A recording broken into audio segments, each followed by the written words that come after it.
एक चुटकी सिंदूर की कीमत तुम क्या जानो रमेश बाबू। दोस्तों, ओम शांति ओम मूवी का ये डायलॉग तो आपने सुना ही होगा। रमेश बाबू तो एक चुटकी सिंदूर की सही कीमत का सही अंदाजा नहीं लगा पाए। चलिए दोस्तों, मैं बताता हूँ आपको एक चुटकी सिंदूर की सही कीमत। नमस्कार, आदाब, सत श्री अकाल, जय जोहार, जय हिंद, जय भारत। दोस्तों, मैं डॉक्टर केशव चंद्र राजहंस पुनः उपस्थित हूँ आप सभी के समक्ष एक बहुउपयोगी जानकारी के साथ। दोस्तों, क्या आप जानते हैं बाजार में उपलब्ध होने वाली सिंदूर हानिकारक केमिकल तत्वों से मिलकर बनाई जाती है। दोस्तों, बाजार में उपलब्ध होने वाली सिंदूर प्रायः दो तरह की होती है।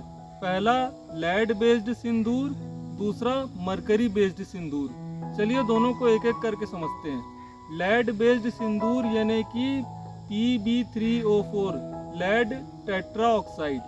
दोस्तों, लेड टेट्रा ऑक्साइड को सिंदूरी कहा जाता है और ये सिंदूरी के नाम के आधार पर ही ये सिंदूर नाम इसे दिया गया है। दोस्तों, लेड हमारे शरीर के लिए बेहद हानिकारक तत्व है। अगर लेड की मात्रा मानव शरीर में अधिक हो जाए तो ये हमारे शरीर में बहुत सारे विकारों को जन्म देता है। लेड के प्रभाव से मानव हमेशा थका थका सा महसूस करता है। तो लेड जो है हमारी किडनी के लिए, लीवर के लिए भी बेहद हानिकारक है। यदि लेड के संपर्क में गर्भवती महिलाएं आ जाएं तो ये भ्रूण के विकास को भी विपरीत तरीके से प्रभावित करता है। इतना ही नहीं दोस्तों, लेड के प्रभाव से मानव के शरीर में कैंसर तक रोग देखा गया है। चलिए बात करते हैं मरकरी बेस्ड सिंदूर यानी कि पारा आधारित सिंदूर। पारा आधारित सिंदूर यानी कि HGS मरकरी सल्फाइड। दोस्तों, मरकरी सल्फाइड का उपयोग प्रायः सस्ती डाइज बनाने के लिए किया जाता है। आपकी जानकारी के लिए बता दूं, मरकरी जो है एक हैवी मेटल है और ये मानव शरीर के लिए बेहद हानिकारक तत्व है। मरकरी के प्रभाव से मानव का जो बौद्धिक विकास है वो रुक जाता है। इतना ही नहीं दोस्तों, ये हमारे किडनी और लीवर के फंक्शन को भी विपरीत तरीके से प्रभावित करता है।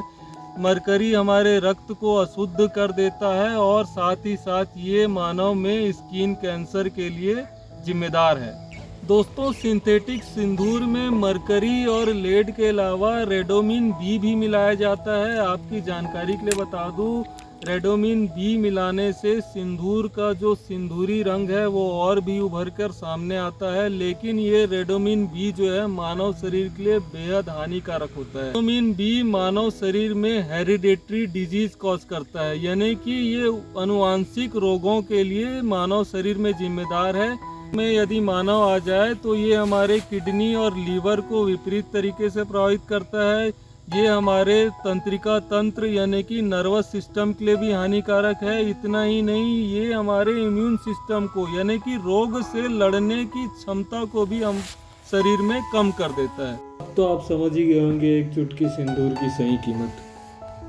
दोस्तों, लेकिन आप मत होइए परेशान, मैं आपको बताता हूँ समाधान। दोस्तों, ये जो आप पेड़ देख रहे हैं, झाड़ी नुमा पेड़ देख रहे हैं, ये सिंदूरी का पेड़ है। ये एक सदाबहार झाड़ी नुमा वृक्ष है। इसे अंग्रेजी में अनाटो या अचोटी के नाम से जाना जाता है। वनस्पतिक नाम की बात करें, बॉटनिकल नाम की बात करें तो इसे बिक्सा ओरिलाना के नाम से जाना जाता है और ये बिक्सेसी कुल से संबंध रखता है। इस पेड़ की उत्पत्ति स्थल की यदि बात की जाए, सेंटर ऑफ ओरिजिन की बात की जाए, तो मैं आप लोगों को बताना चाहूँगा कि इसकी उत्पत्ति स्थल सेंट्रल और साउथ अमेरिका, मुख्यतः ब्राज़ील और मैक्सिको को माना गया है। दोस्तों, ये इस पेड़ की खासियत, इस पेड़ का ये जो फल देख रहे हैं आप, इस फल ही इस पेड़ की खासियत है। चलिए जानते हैं इस फल में ऐसी कौन सी बात है जो इसे इतना खास बनाती है। दोस्तों, ये जो आप फल देख रहे हैं, अचोटी या अनाटो का फल या सिंदूरी का फल, इसके फल को पॉड कहते हैं और खासियत इस फल के अंदर होती है।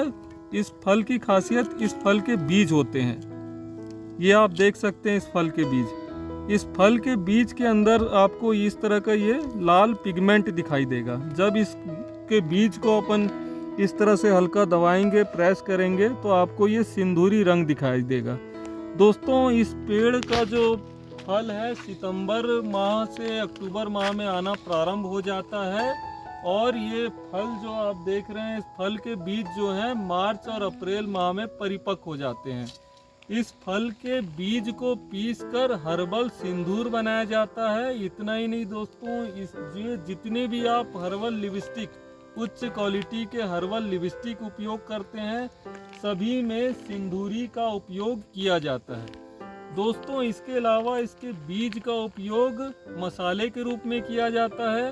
विदेशों में मुख्यतः सिंदूरी यानी कि अनाटो के बीज के रंग का उपयोग मसालों के रूप में किया जाता है।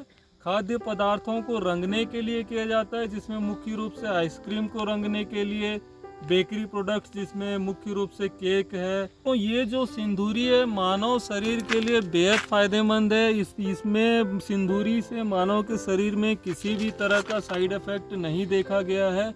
इसके अलावा इसका सेवन भी मानव शरीर में बहुत ही फायदेमंद है और ये मानव शरीर के लिए बहुत ही सेफ है। ये इससे जो बनने वाला सिंदूर है, लिपस्टिक है, वो पूरी तरीके से हर्बल होता है। और ये जो रंग आप देख रहे हैं, सिंदूरी का जो रंग देख रहे हैं, इसके लिए ये एक पिगमेंट जिम्मेदार है। इसके लिए एक पिगमेंट के कारण ये पौधे में एक रंग आता है और उस पिगमेंट का नाम है बिक्सिन या नॉरबिक्सिन। ये बिक्सिन ही इस पौधे के बीज को ये सुनहरा नारंगी रंग प्रदान करता है और इसके बीज को पीसकर हर्बल सिंदूर तैयार किया जाता है। दोस्तों इस सिंदूरी के पेड़ को आसानी से आप घरों के बड़े गमले में लगा सकते हैं, अपने घर के जो फेंसिंग है, बाउंड्री है, उसके किनारे लगा सकते हैं, घर के बगीचे में लगा सकते हैं।